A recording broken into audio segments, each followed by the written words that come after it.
Hey everyone, Luke here.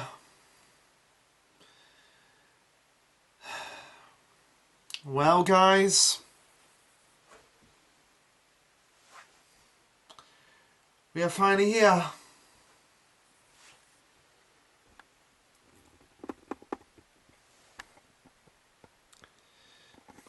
We're finally here at the penultimate chapter of Dr. Stone. Well, we say the penultimate chapter, we don't know what's going on at this moment in time.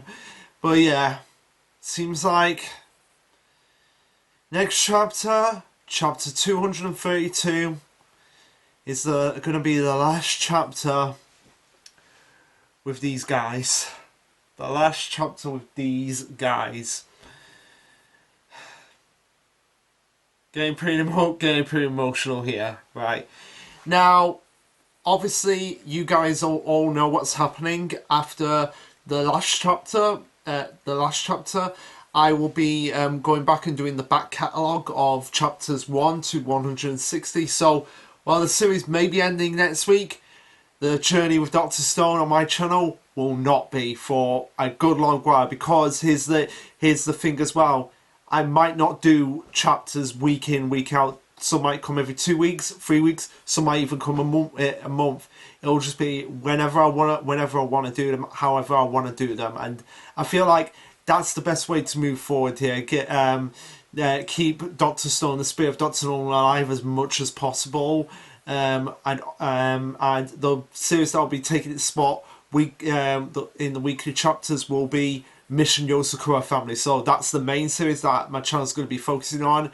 And maybe at some point, once we get a decent, once I can get a decent picture of Ai from Mission Yosakura Family, I can add that, and I can just have like Mission Yosakura Family and Dr. Stone on my channel banner. That's my ultimate goal here, to get Taiyu, Mutsumi, Ai, Senku, Chrome, and Suika all on my banner. Like, I've got it figured out how I'm going to be doing it. The banner for my YouTube channel moving forward. But yeah, chapters 1 to 160, it'll come out whenever I feel they come out. Obviously, we've got the anime, and I can talk about the Dr. Stone reboots, and then after that do just basically any character videos I want to do on the characters of Dr. Stone. Obviously, I want to do one on Senku again. Obviously, the main ones like Chrome, Suika, Kohaku, or all of them. And also maybe do one on the adventures and the arcs in general. So yeah, well, the series will be ending. The journey with Dr. Stone on my channel will not be ending. So look forward to them. And in case people are thinking, in case people are wondering, yes, I'm going to be taking 101 this with Dr. Stone. However, I'm gonna be doing it on things that I feel like deserve to be talked about, not like what Senku's favorite ice cream is. Like, come on, I feel like that was a bit like, yeah, scraping the bottom of the barrel there. But yeah, anyway, that's the announcement I wanted to make. So let's just dive into what is potentially the penultimate chapter.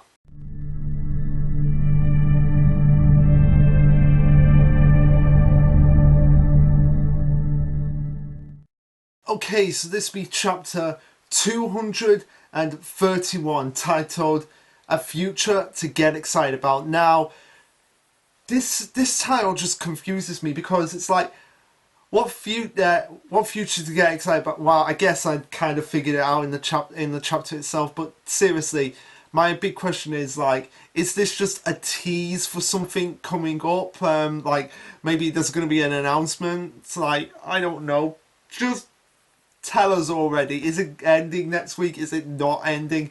Yeah, that's just something I wanted to bring up here. Now, next week we're going to be getting a lot of colour pages for the finale, if it really is the finale.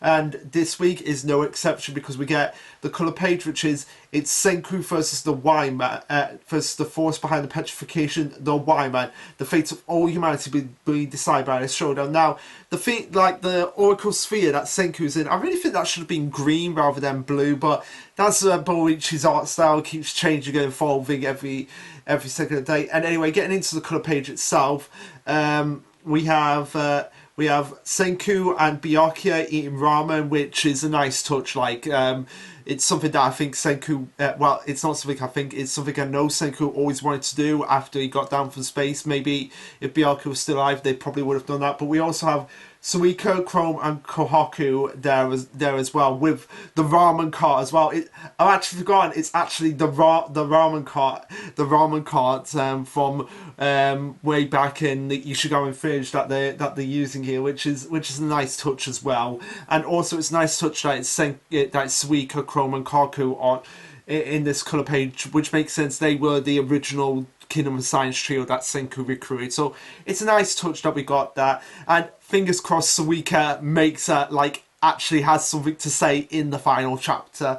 So yeah, I kind of love that. Anyway, moving into the chapter itself, we have Senku conversing with Whyman, saying, "So you can float around and move any which way you please." Her. I can't even imagine the mechanics behind that function yet. That is something that I think something in the last chapter that we really need to explain is like why man can like float around and function in that way, and it confirms this as we see from the Whyman's perspective, because the Whyman doesn't have eyes, so it can only see in waves, and it sees it in like X-ray vision, so it sees Senku as only his skeleton, which is kind of a neat detail here, as it says we are capable of assuming your form. As we see, it just assume like a skeletal like a head structure, which like you see here, which actually is a reference to all those times we actually saw the Whyman. Actually,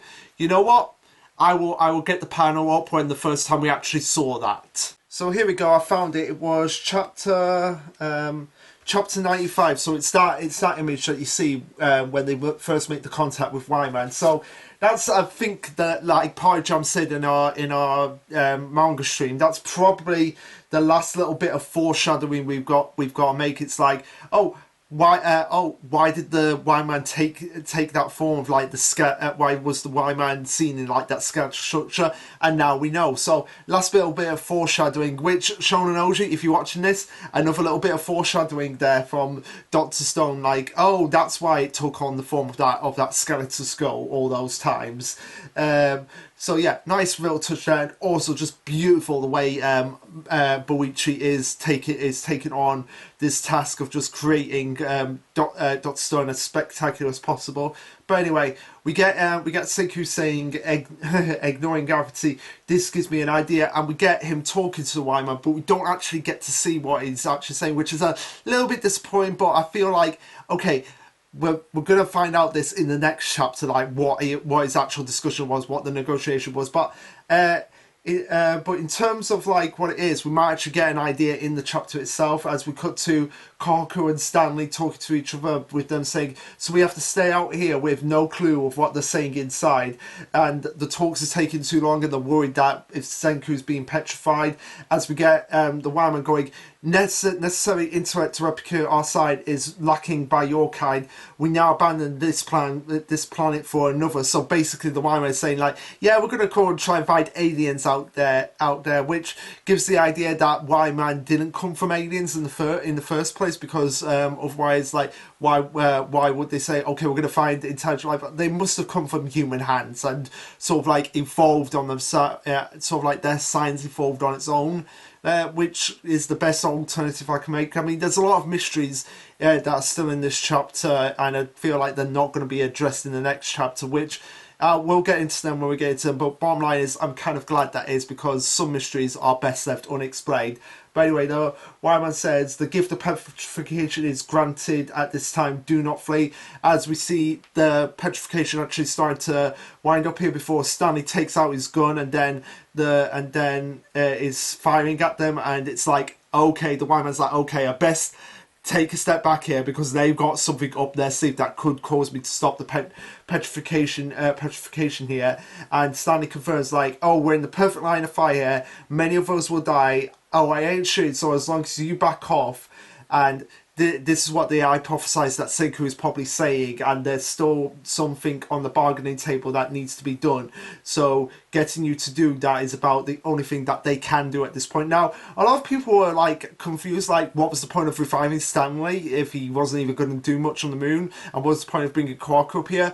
Now, Paragen's put this up that people have been missing the point here. The fact that Korra could basically use her jumping screws to basically throw the Medusa so that Stanley and Senku and them didn't get petrified. And Stanley's sharpshooting is there to keep the Y-Man at a standstill while they continue the negotiations. Senku continues on by saying, "Here, I know you parasites aren't so brainless that you'd fight your host. But back to what I was just explaining, forget finding another planet and work with us instead." So this is probably what Senku was referring to. It's like, rather than being a dictator to us, I'd rather dictate when you decide to get us petrified so that we're still eternally alive. Why don't we work together to create something, as Senku puts it, out of this world? So maybe this was Senku saying like interstellar travel, so that maybe we can go and find together some other humanoids, some more intelligent life forms, so that they can produce diamond batteries more efficiently and even create Medusas. That's probably what Senku was trying to get at with the Y-Man. But of course, Y-Man being Y-Man and just being completely stubborn is saying probability is near 0% of that plan succeeding, and Senku's like, yeah, sounds about right, but near zero ain't zero when it comes to us. Take me, for example. This smooth and shiny monkey came into the stone world with nothing, and in just 10 short years, we're here on the moon. Now, I was debating with Party Jams in the stream about, is it been really 10 years or because we had to do the whole calculations, and yeah, if you take off the 7 years that they were petrified, so that means they spent 3 years. Senku spent 1 year trying to revive the formula. Then he spent like a year and a year. Then he spent a year and a half. Then he spent a year. Then he spent a year in Ichigami Village, and then probably about 6 months. He said 6 months to get everything prepared and set up for the Stone Wars. So that was 2.5 years. And then he spent a year, so that was 3.5 years. So yeah, pretty much. And then after that, they had the whole petrification, which spent 7 years. So you take 7 years off of that, and yeah, you spend the other 3 years. So yeah, about 3 years to get. So about 4 years they spent on the rockets to actually get up to the moon. So yeah, pretty much got the timeline all settled in at this point. So it's nice that we actually got that confirmation. And also to kind of reiterate what's going on, it's nice that Senku is using one of the weapons, or one of the first like crafting items that he first brought back in the Stone World, and he's bringing that back into play in the finale to kind of showcase to Whyman like, hey,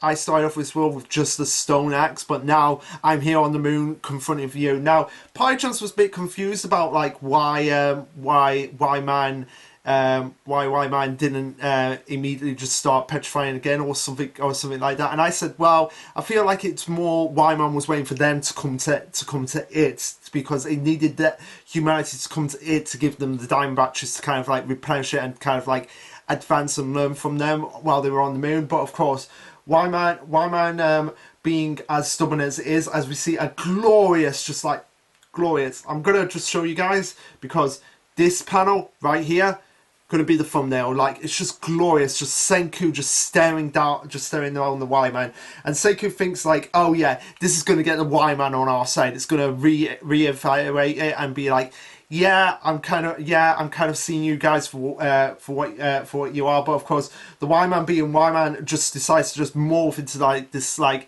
sort of like single line of ocean wave, and it's just like, unable to honor request, abandonment is your kind's fate. My kind will seek other planets and more intelligent organizations. As we see Senku and Sina getting really pissed off, is like, well, that went as well that didn't go that didn't go according to plan. But now this is a lot of people are saying it's a bit anticlimactic, because there wasn't really any big showdown. Senku didn't even defeat the Y-Man. It just kind of like buggered off and left. It was like, I've given up on you, humanity. You guys are useless. You're never gonna accept petrification. You're never gonna accept eternal life. So yeah, we're just gonna go and find other intelligent life forms and see what they do. So going off into the vast regions of space. Now, yeah, I can kind of see why people were a bit were a bit like feeling like it was a bit anticlimactic, because it was like, yeah, building up this whole thing about the petrification, what it's going to be, who it's going to be about, what they're going to be like when they get there, and to see it like just being like, yeah, I give up on you guys, I'm just buggering off now. It's kind of a bit let down, considering we had like evil scientists, caveman, tribemen, and all of that, and there were like big battles. But again, I'll give it props. I can see why people would find it a bit anticlimactic, and yeah, and I can sort of agree on that front. Like, yeah, it's a bit weird that we never got like a decent confrontation with the Whyman and such. But I'll give them props for it not being a excuse me, not being just a huge big battle at the end. So I'll give them props for that, for being something different and a different take on a villain. Because Whyman as a villain is a very fascinating creature. It's like it see the petrification as sort of like, okay, they're frozen in stone, they're never gonna die, but it couldn't comprehend other aspects or other alternatives. It just saw itself as like one straight path, one logical path, nothing interruptions. And then when it kind of had interruptions, it kind of didn't comprehend that, and it was like afraid of dying and afraid of losing its purpose in the world. So yeah, kind of an interesting idea for a villain. Like, it didn't want out to rule the world in a sense of like a dictatorship, in a way of like Senku did, but it kind of like wanted to dictate human life and dictate like, okay, okay, I'm going to decide when you guys are going to repair us, or when we're going to do things like that. But until then, you're going to be back as stone statues. So yeah, kind of a different take on a villain. And like I said, even though it's a bit anticlimactic, I'll give it points for being something other than a huge battle. And I will say, Whyman as a villain is probably my third favourite Dr. Stone villain after Senku and Stanley. So there you go. That's the confirmation there. But yeah, Whyman just buggers off and leaves. However, the single Whyman that has been with the crew throughout, from Treasure Island round to this point, is saying, I may be taken by you, and only I. This body is yours to destroy. You speak of creation out of this world. That excites me. Property is near 0%, but enough for one alone to wager everything on your kind. So yeah, I always liked the idea of like the Whyman on Earth is separate from the hive mind, and therefore had more of an understanding of humanity, and wanted to like learn more from it and just get fascinated with humanity, even though it has the same ideals as the hive mind Whyman. It still has enough differences to say like, hey, I want to come along with you guys. I want to find out what this is all about, because you guys have excited me because of all the things we've done together as a unit, Whyman and humans coexisting together on Earth. Whereas the hive mind Whyman has not had that experience. It's just been like, oh, humans are just useless, we're just going to bugger off here. So yeah, kind of a different one, but I'm glad that we're kind of keeping with that idea of like, why hive mind Whyman is different from petrification Treasure Island Whyman. So yeah, really like that. As the Whyman asks if this is acceptable, can I come with you guys? Senku agrees to this, as we see everyone abandoning the moon. So like the Whyman's leaving, Senku, Koroku and Stanley are leaving, and we see the caption saying, Whyman abandoned its plans to parasite Earth and vanished into the depths of space.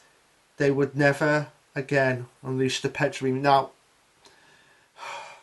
I don't know why, but this just getting me, bringing tears to my eye, because the petrification was just like the catalyst to get to saying off this incredible story, and the fact that it's saying that will never happen again. Well, aside from the Medusa, the Treasure Island Medusa, but the fact that being like,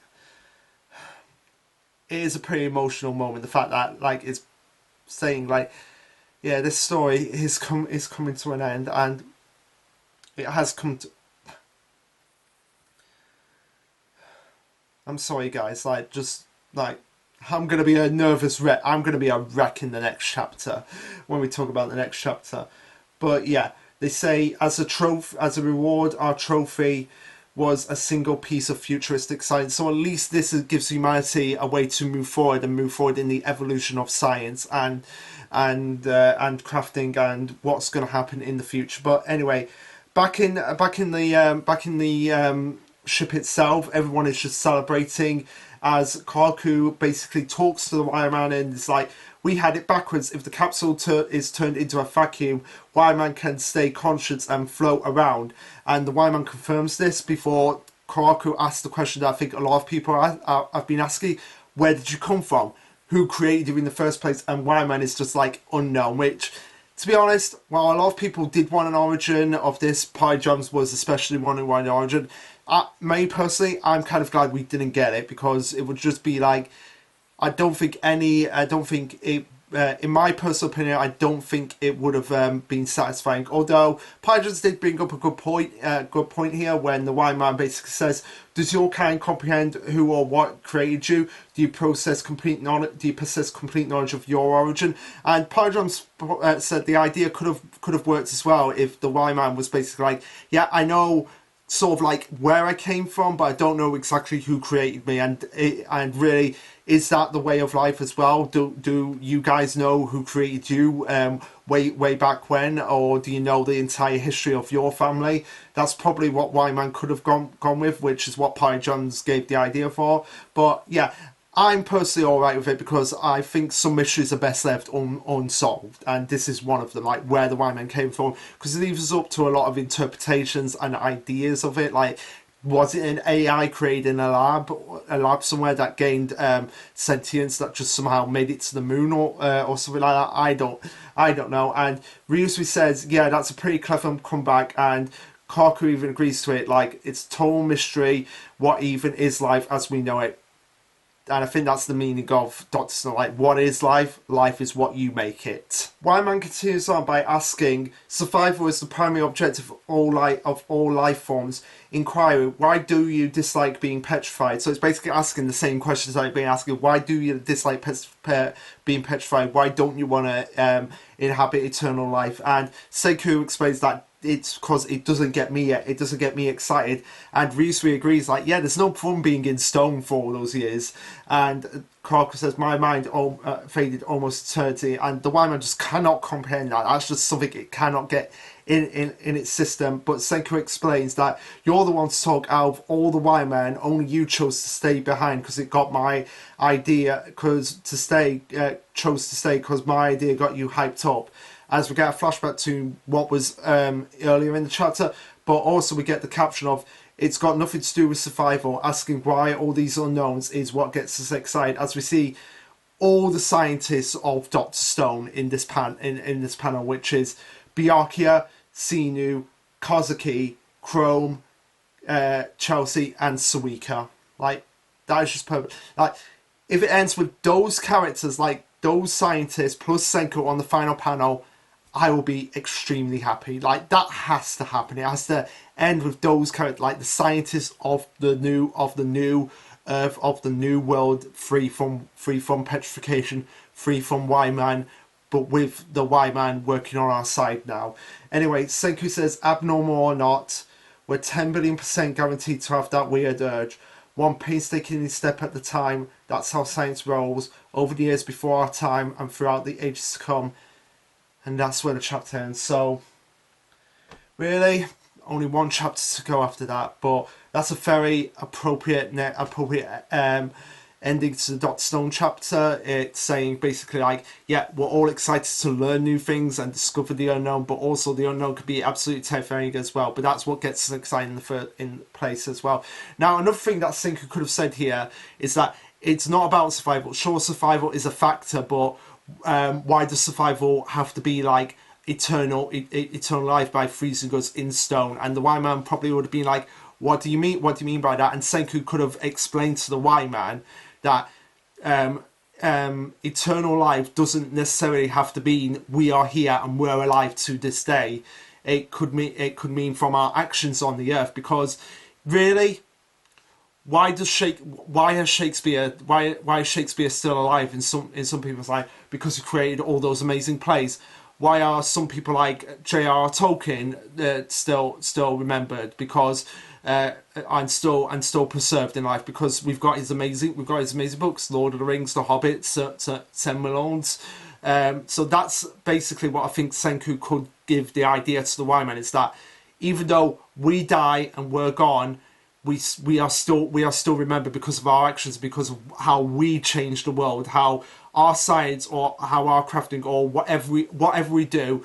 The most important thing to keep us alive and keep us immortal is by our actions on Earth and how they affect millions of people worldwide. It's all about humanity coming together to remember exactly where this actually came from, why it exists, what purpose it exists. So like with Einstein and with Einstein, the theory of relativity, or Thomas Edison with the light bulb, like perfect example, Thomas Edison with the light bulb. The reason why the light bulb exists is because of it. It's because of him, and that's how we always remember him, and that's how he's always preserved and basically made immortal through the process of what he achieved and what his advances in technology were. Same way as Nikola Tesla, same thing as Neil Armstrong, Bill Gates, all of them, Steve Jobs, like basically all of them that created computers back in the day.